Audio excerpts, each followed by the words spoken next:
Dear Nigerian youth, ladies and gentlemen, fuel scarcity and inflation are making life more miserable for Nigerians. The cost of subsidizing petrol in Nigeria has never been this steep. The landing cost of petrol to Nigeria at the end of June 2022 was about 700 naira per litre. The government must pay a subsidy of at least 500 naira for every 66 million litres consumed daily in Nigeria. The Nigerian government must pay 33 billion naira every day to subsidize petroleum consumption. Now that the international oil price is high, the subsidy payment is also high. Nigeria is the only oil exporting country that does not benefit from high oil prices. Sometimes, lower international oil prices are even better for the government because by then subsidy bill will be low. Whenever oil price increases by 1%, subsidy payment increases by 1.58%. Currently, petroleum marketers in Nigeria are facing expensive product transportation costs due to the outrageous price of diesel. The government is not capable of paying for the higher transportation costs for the bridging purposes. No marketer will make a profit selling at a regulated rate of 165 naira per litre for now. Hence the scarcity.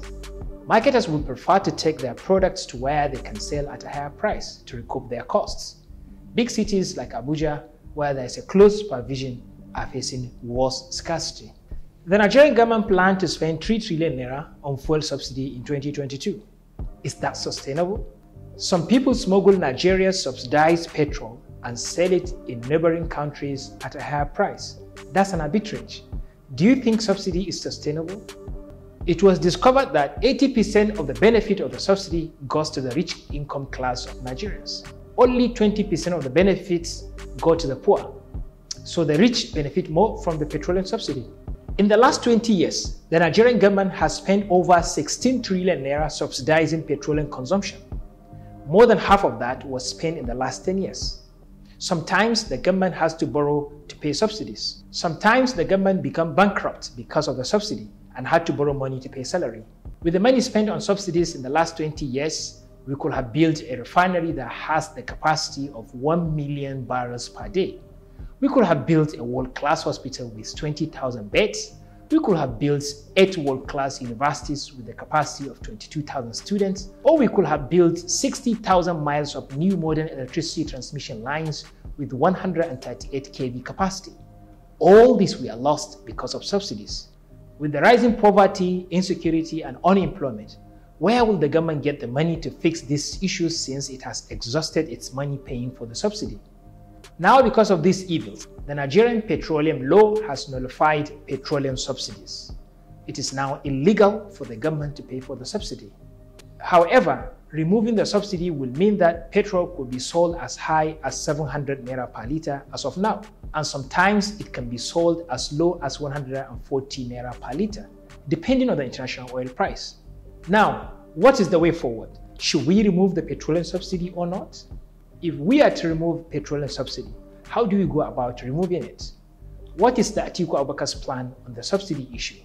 What are his strategies for addressing the subsidy issues? These are the issues you and I will be discussing during a series of online dialogue on Atiku Abubakar's policies. This online engagement will begin on Thursday, 21st July 2022 by 5 p.m. It will be live on all social media platforms ranging from Twitter, Facebook, Instagram, and TikTok. You now have ample time to prepare for your contribution before the date.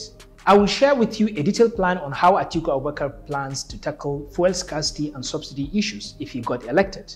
Now I invite you to join our online dialogue on Atiku Abubakar's policies.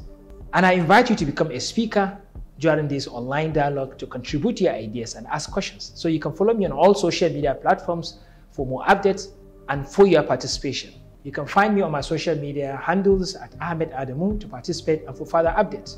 I will keep doing one video fortnightly to be followed by infographics illustrating these issues.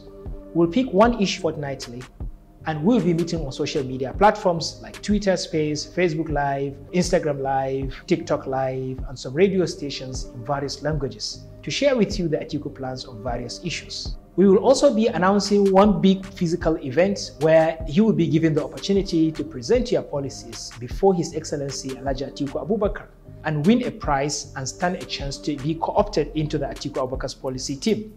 We will also be coming to your hometowns to directly engage you on Atiku's policies and allow you to contribute or ask questions or raise any doubt or fear you may have for proper response and clarification. I look forward to having you on 21st July 2022 for the first edition of our online dialogue on Atiku Abubakar's policies. See you there. And bye for now.